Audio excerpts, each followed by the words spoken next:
What woman wants to marry or have children with a man that she perceives, quote unquote, to be a deadbeat?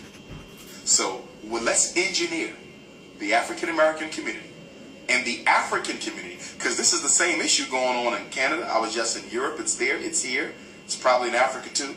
Okay, where we want the women to get a stronger and a better education than the men, and we want to equip the women with the better jobs. That's going to set up a natural imbalance in the black home, because in most human cultures, the woman to some extent is dependent on the man to some extent. Only amongst black folk is that totally in the reverse. The black woman doesn't have to get anything from the black man. Everything she needs, she can get directly from the white man in terms of job and education. So for a lot of black women, if they don't value culture, if they don't value family, if you're looking at the black man purely from a functional perspective and a practical perspective, what use is he? This is what a lot of black women say. I have my education, I got my job, what do I need him for? If you're reducing him to a paycheck, if you're reducing him to a means to an end, he has no relevance to you.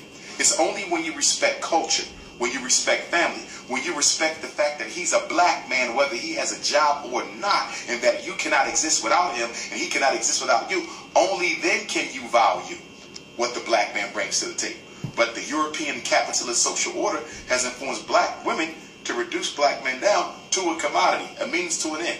What is he worth? Like slavery. Get up on the slave block. How much is he worth? Black women have been conditioned to do the same thing with black men. What is he worth?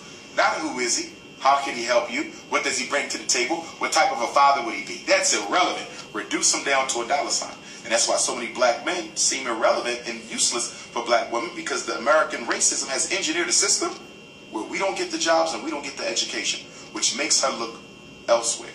And looking elsewhere can mean looking to someone of another race, or could mean looking to someone of the same gender. And that also, helps to explain the growth in lesbianism amongst black women. And also black women have the fastest interracial dating percentage as well, because they're totally turned off of us. Look at the movies. It's being pushed in Hollywood. No Good Deed. Taraji P. Henson and Idris Elba. What was the movie about? A black man who breaks out of jail to go kill his white girlfriend for cheating on him. And then Taraji P. Henson is married to her black husband, who we find out at the end of the movie was cheating on her with the same white girl Idris Elba broke out of jail to go get. Look at Addicted, a movie about a black woman married to a good black man cheating on him with a white man. Look at Scandal, the whole Olivia Pope archetype. You see, look at all the commercials. If you notice, you don't see too many commercials now with a black man and a black woman together anymore. It's almost always biracial now.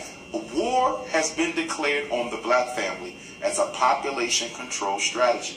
We want to make black men not to trust black women, and we want black women to be totally disgusted with black men. To have an African family now is a revolutionary act, because it's almost a thing of the past.